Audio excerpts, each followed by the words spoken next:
Hello everyone. Today we personal administration.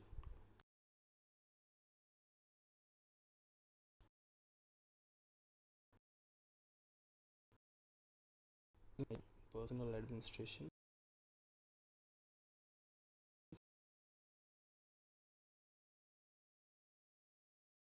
Slash इर्द घूमेगा हमारा आज का टॉपिक जो है that is completely based on personal. देखिए कंसेप्ट समझ लेते हैं पब्लिक पर्सनल एडमिनिस्ट्रेशन का। सरकार के काम देखिए दिन बर दिन बढ़ते जा रहे हैं। क्यों? दो चीज़ों की वजह से, डेवलपमेंट और वेलफेयर ओरिएंटेशन की वजह से। विकास की कोई सीमा नहीं होती, विकास की कोई गति नहीं होती। आप जितना विकास कर लो उतना अच्छा है। वेलफेयर जितनी भलाई कर लो, जितने अच्छे काम कर लो उतना कम है। देखिए आज वेलफेयर और डेवलपमेंट के कितने अवसर हैं।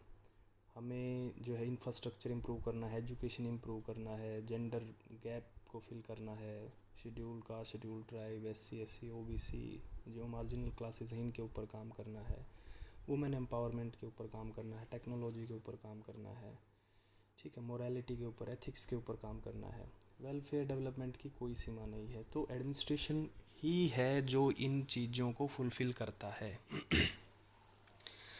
ये इतने वास्ट और इतने वाइड स्कोप हैं, ये कंसेप्ट इतने वाइड स्कोप के हैं कि इनके अंदर कितना भी इनपुट दिया जा सकता है वही कम है। और ये सारी जिम्मेवारी आ जाएगी सरकार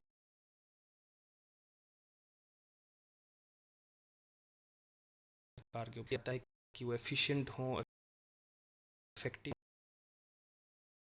एथिक फीलिंग हो, प्रोमिसिंग हो, कमिटेड हो, ठीक है। सो सारा दारोमदार जो है वो कर्मचारियों पर आ जाता है, कार्मिक प्रशासन पर आ जाता है, पर्सनल एडमिनिस्ट्रेशन पर आ जाता है। भर्ती ही अगर गलत आदमी की हो गई तो सारी उम्र वो गलत काम ही करेगा, वो इनफेक्टिव रहेगा। तभी देखिए आज भर्ती करने के लिए मान के चलिए सेंटर में UPSC है, स्टेट्स में आपके स्टेट पब्लिक सर्विस कमीशंस हैं, they are known to be served as their impartial service. They are known for their merit system, ठीक है।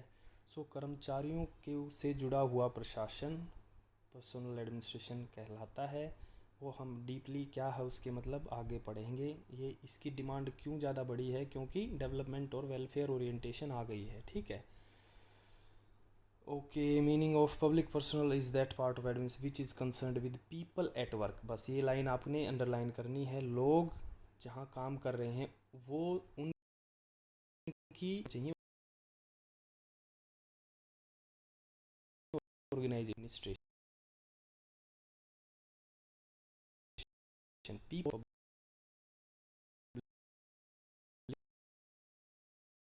हो सकता है। आप अगर काम को आप कर जो करेगा वो पर्सनल एडमिनिस्ट्रेशन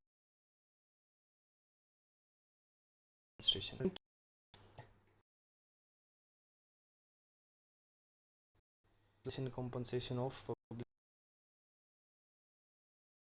और ये है डिटेल में पढ़ेंगे अगली।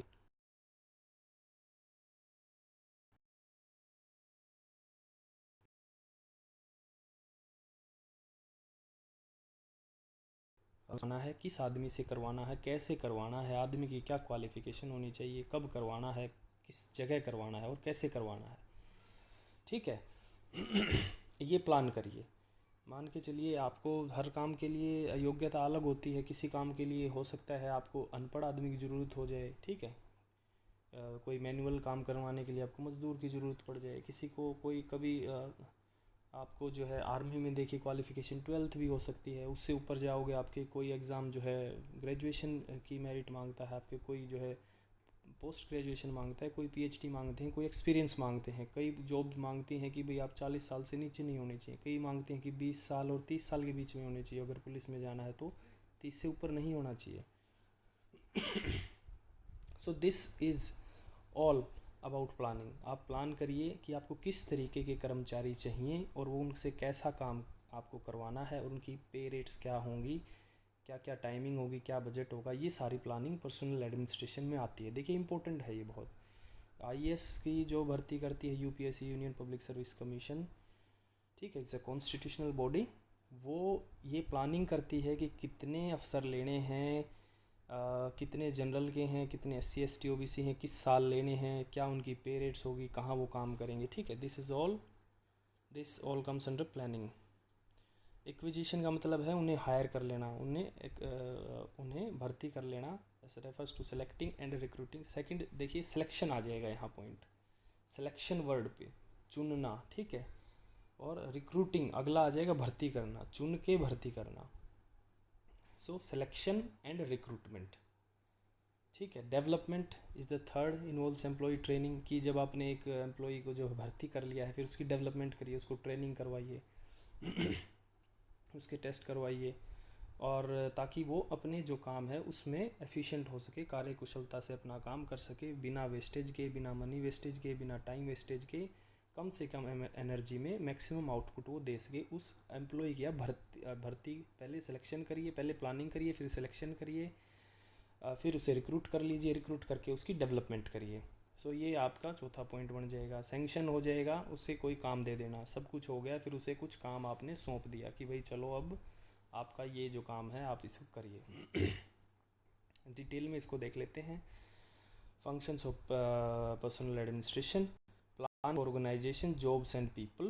पहले जॉब की भी प्लानिंग करनी पड़ेगी, क्या जॉब है, ऑर्गेनाइजेशन की प्लानिंग करनी पड़ेगी, आपकी संस्था क्या है, फिर पीपल, तीनों का मेल जोल ही पर्सनल एडमिनिस्ट्रेशन है।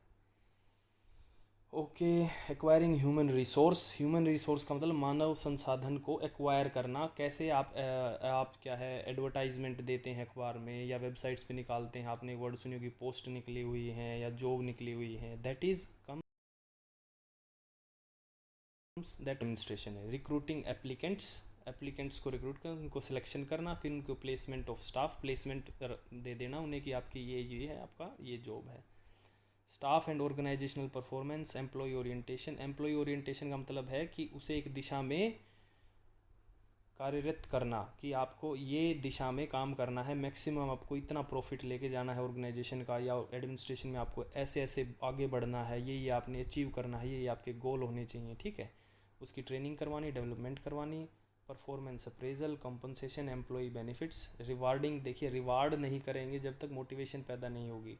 सो क्या रिवार्ड देना है, बोनस देना है या प्रमोशन देनी है या पे बढ़ा देनी है उसकी, या जो है हॉलीडेज़ देनी है उसको, ये सारी चीज़ें, या उसको जो है उसकी तारीफ़ करनी है, उसको क्रेडिट पॉइंट्स देने हैं, ठीक है, मॉनिटरी बेनिफिट देना है, या और some other perks whatever there is that comes under rewarding employees. So आपको एम्प्लॉयज़ को जो है प्रोत्साहित करके रखना है, ये पर्सनल एडमिनिस्ट्रेशन का एक हिस्सा है। मेंटेनिंग एम्प्लॉय रिलेशंस, देखिए जो काम देता है और जो काम उसके लिए करता है, दोनों के बीच में अच्छे संबंध हों, दोनों के बीच में कोऑपरेशन हो, अच्छा एडमिनिस्ट्रेशन देखता है कि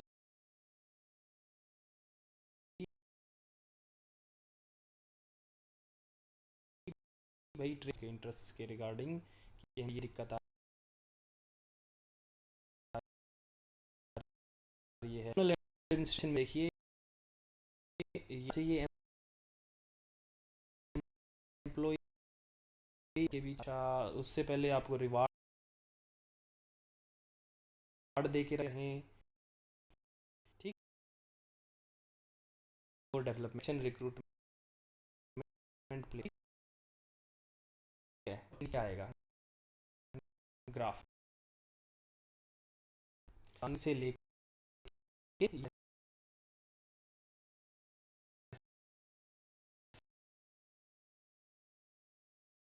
से ही। बहुत इंपॉर्टेंट बात है, बहुत इंपॉर्टेंट चीज़ है ये प्रशासन के लिए। अगर आदमी गलत आ गया तो सारा काम ही गलत हो जाएगा, तो आदमी की भर्ती प्लानिंग करना बहुत इंपॉर्टेंट चीज़ है, ठीक है। Principally deal with recruitment of employees, ठीक है। मूलभूत से पहला जो काम होता है इसका वो रिक्रूटमेंट ऑफ एम्प्लॉयज़ है।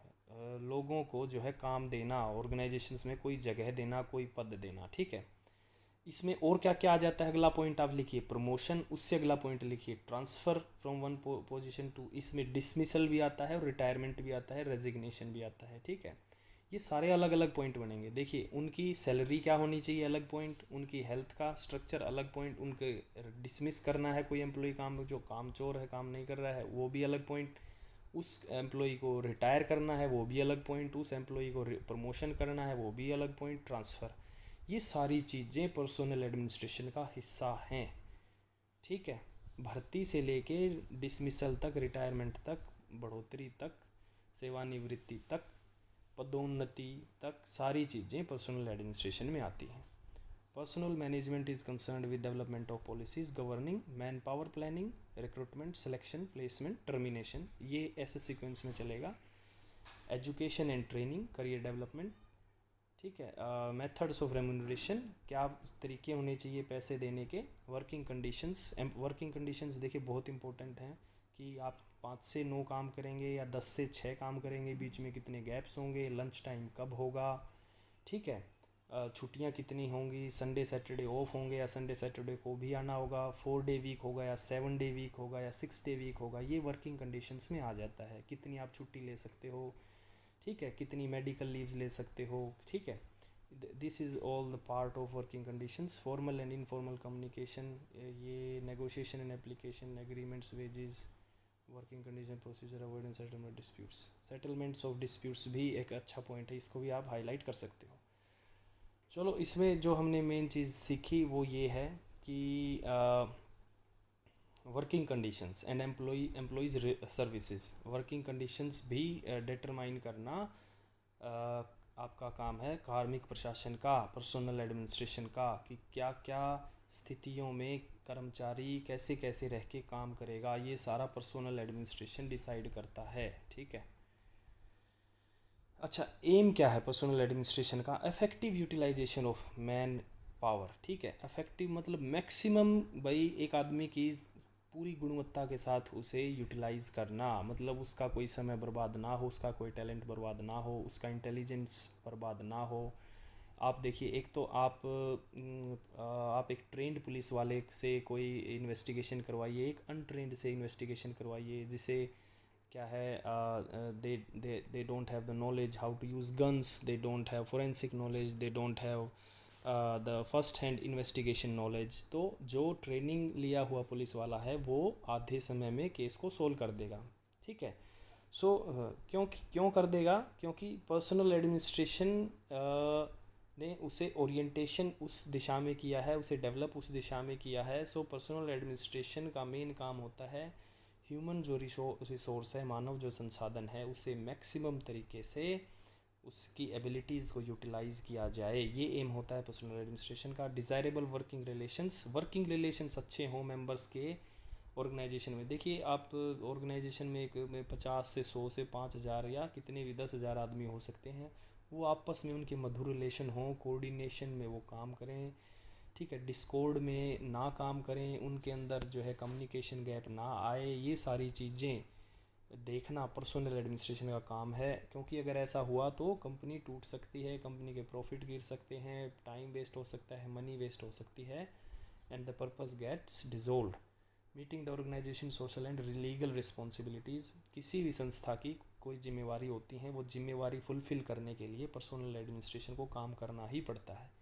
ठीक है, सो ये बहुत इंपॉर्टेंट चीज़ है। यूटिलाइजेशन ऑफ ह्यूमन रिसोर्सेज, मानव संसाधन का बढ़िया से बढ़िया तरीके से इस्तेमाल करा जाना ही पर्सनल एडमिनिस्ट्रेशन का वो है। उनकी मैक्सिमम डेवलपमेंट की जाए कि एक आदमी को आप भर्ती करो, उसे उस छोर तक ले जाओ, उस पद तक ले जाओ जहाँ वो मैक्सिमम डेवलप कर सके, उसकी अपनी द बेस्ट ऑफ मी का उसके अंदर से बाहर निकल के आए कि this is the best of me, this is the highest culmination of my talent and my abilities. Decide करेगा आपका पर्सनल एडमिनिस्ट्रेशन की क्या पॉलिसीज़ हैं, क्या उसके रूल्स एंड रेगुलेशंस हैं। Okay, development of sound organisation, elements of well balanced personal programme क्या होना चाहिए, वेल कंसीव्ड रिक्रूटमेंट प्लान अच्छा होना चाहिए। ठीक है, साउंड सिस्टम ऑफ सिलेक्शन अच्छे तरीके से। देखिए, अब यूपीएससी किसके लिए फेमस है कि उसका सिलेक्शन करने का तरीका बहुत साउंड है। ठीक है, क्यों कि पहले देखिए प्रीलिम्स लेते हैं, फिर रिटन लेते हैं, फिर इंटरव्यू लेते हैं, 3 जगह लोगों को छांट देते हैं। रिटन ये तीनों लेके उनको जो है सिलेक्शन होने के बाद ट्रेनिंग के लिए Lal Bahadur Shastri national academy LBSNN Mussoorie Uttarakhand भेज दिया जाता है। क्या है वो भी एक पर्सनल एडमिनिस्ट्रेशन काम है, वहाँ वो ट्रेनिंग लेके आते हैं, फिर उन्हें डिस्ट्रिक्ट्स में पोस्टिंग दे दी जाती है और वो अच्छा काम करते हैं तो उन्हें फिर प्रमोशन होती है। उस दौरान उनकी ट्रांसफ़र भी होती है कर्मचारियों की, उस दौरान वो जो करप्ट होते हैं उनकी जो है रेजिग्नेशन डिसमिसल ये भी हो जाता है। ठीक है, सो ये सारी चीज़ें पर्सनल एडमिनिस्ट्रेशन में आ जाती हैं। Plan of promotions based on merit, promotions जो हैं मेरिट बेस्ड पे होने चाहिए। ठीक है, सुपरवाइज़र्स के human relation skills of supervisors, maintaining moral and discipline of the man. देखिए ये हम ये पहले भी देख चुके हैं कि उनकी मोटिवेशन बनी रहे पर्सनल एडमिनिस्ट्रेशन की। उसके रिगार्डिंग मैं एक बार फिर से इसको रिवाइज़ कर दूंगा, ये हिंदी में थोड़ा सा देख लेंगे, जो हिंदी वाले स्टूडेंट्स हैं उनके लिए एक स्लाइड में कंप्लीट मैंने वो दिया है। आवश्यक संख्या में कार्मिकों की भर्ती की व्यवस्था, उनका देखिए भर्ती की व्यवस्था, उनका प्रशिक्षण ट्रेनिंग, कार्यभार सौंपना मतलब प्लेसमेंट, उनसे संबंधित गतिविधियों का जैसे नियोजन प्लानिंग, नियंत्रण कंट्रोल, ऑर्गेनाइजेशन संगठन, कार्मिकों की शिकायतों का निवारण भी, ग्रीवांस रिड्रेसल, ये हमने पॉइंट नहीं किया था इंग्लिश में कि कर्मचारियों की कोई शिकायत है उनको डील करना भी कार्मिक प्रशासन का एक हिस्सा है, उद्देश्य होता है। ठीक है, सो देखिए आपको सरकार का हिस्सा बनना है तो आपकी जो है आपके लिए प्लानिंग की जाएगी कि पहली चीज़ कि आपके क्या उम्र होनी चाहिए, आपकी क्या क्वालिफ़िकेशन होनी चाहिए, आपका कैसा आपका टेस्ट लिया जाना चाहिए। उसके बाद आपको जो है मेरिट सिस्टम के तहत आपकी सिलेक्शन होगी, फिर आपकी प्लेसमेंट होगी, फिर आपकी ये सारे मैं अभी पॉइंट्स बता रहा हूँ, ये सारे के सारे पॉइंट्स कार्मिक प्रशासन के पॉइंट्स बनेंगे। फिर आपकी प्लेसमेंट होगी, फिर आपकी ट्रेनिंग होगी, डेवलपमेंट होगी, फिर ट्रेनिंग के बाद आपकी प्लेसमेंट हो जाएगी और फिर जो है आपके काम को देख के आपकी प्रमोशन होंगी, ट्रांसफ़र्स होंगी, आपकी अगर आपकी बैड हैबिट्स हैं आपके अंदर तो आपकी जो है डिसमिसल होगी। अगर आपने कार्यभार पूरा कर दिया है तो आपकी जो है रिटायरमेंट होगी। और इन सब के दौरान जो है देखा जाएगा कि आपकी वर्किंग कंडीशंस क्या हैं, आपकी किस वर्क प्लेस पे रह के आपके क्या रूल्स एंड रेगुलेशन काम करते हैं, आपका जो बॉस है उसके साथ आपके संबंध कैसे बन रहे हैं, आपके जो कलीग्स हैं, आपके other members of the organisation उनके साथ आपके कैसे तालमेल हैं, ये भी देखना भी कार्मिक प्रशासन का काम है। ठीक है, so I guess I have given the complete info regarding what is personal administration, what is all about. So this is it.